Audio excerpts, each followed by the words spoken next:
একদিন রাজপুত্র তার রানী বেছে নেওয়ার জন্য এক প্রতিযোগিতার আয়োজন করলেন। প্রথম রাউন্ড ছিল ছবি আঁকার প্রতিযোগিতা। সবাই মনোযোগ দিয়ে সুন্দর সুন্দর ছবি আঁকছিল, কিন্তু এক মেয়ে কিছু আলাদা করছিল। সে তার বুড়ো আঙুল ঠোঁটে ছুঁয়ে নিজের কাগজে একটা থাপ দিল। সব ছবিগুলো রাজার সামনে আনা হলো, আর সবাই অবাক হয়ে গেল, কারণ সেই মেয়েটির কাগজটা পুরোপুরি ফাঁকা। রাজা খুব রেগে গেলেন। তিনি বললেন, তুমি জানো ফাঁকা কাগজ জমা দেবার শাস্তি আছে, তবুও কিছু আঁকনি কেন? মেয়েটি শান্তভাবে বলল, আমি তো ছবি এঁকেছিলাম, বিচারকরাও সেটা দেখেছিলেন, কিন্তু বিচারকরা বললেন আমরা তো তাকে কিছু আঁকতে দেখিনি। মেয়েটি অবাক হয়ে কাগজটা দেখল। সত্যি সেটি ফাঁকা ছিল, কিন্তু সে নিশ্চিত ছিল এটাই তার কাগজ, কারণ তাতে তার বুড়ো আঙুলের ছাপ ছিল। তখন রাজপুত্র বললেন, যে মেয়ে জানে শাস্তি হবে তবুও সত্যি কথা বলছে, সে মিথ্যা বলতে পারে না। মেয়েটি কাগজটা ভালো করে দেখল, তারপর বলল, কেউ আমার রঙে এমন কিছু মিশিয়ে দিয়েছে যাতে রং মুছে যায়। সবাই অবাক হয়ে গেল। মেয়েটি কাগজে একটু পানি দিল, আর মুহূর্তের মধ্যে সেখানে এক কালো পিওনি ফুল ফুটে উঠল। রানী রেগে গেলেন। তিনি বললেন, কালো ফুল তো শোকের প্রতীক,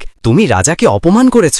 মেয়েটি মাথা নিচু করে বলল, এই ফুল রাজার জন্য নয়, তার মার স্মৃতির জন্য। পৃথিবীতে অনেক রঙের ফুল আছে, কিন্তু এই কালো ফুল বিশেষ, যেমন রাজার হৃদয়ে তার মায়ের স্মৃতি বিশেষ। রাজা আবেগে ভরে গেলেন। তিনি বললেন, এই মেয়েটিকে পরের রাউন্ডেও সুযোগ দাও। দ্বিতীয় রাউন্ড ছিল ফুল সাজানোর প্রতিযোগিতা। সবাই রঙিন ফুল দিয়ে সুন্দর সাজ তৈরি করল, কিন্তু মেয়েটি শুকনো ডাল আর মলিন ফুল রাখল। সবাই হাসতে লাগলো, এ তো হেরে গেছে। রাজা জিজ্ঞাসা করলেন, তুমি এই শুকনো ফুল বেছে নিলে কেন? মেয়েটি হেসে বলল, কারণ আমি এগুলোকে এখন ফুটিয়ে তুলতে পারি। রাজা অবাক হয়ে গেলেন, কিভাবে? মেয়েটি নিজের হাত ফুলগুলোর উপর বুলিয়ে দিল, আর দেখল চোখের সামনে সেগুলো ফুটে উঠছে। পুরো দরবার স্তব্ধ হয়ে গেল। রাজপুত্র তাকিয়ে রইলেন সেই মেয়ের দিকে। এবার শুধু কৌতূহল নয়, ভালোবাসার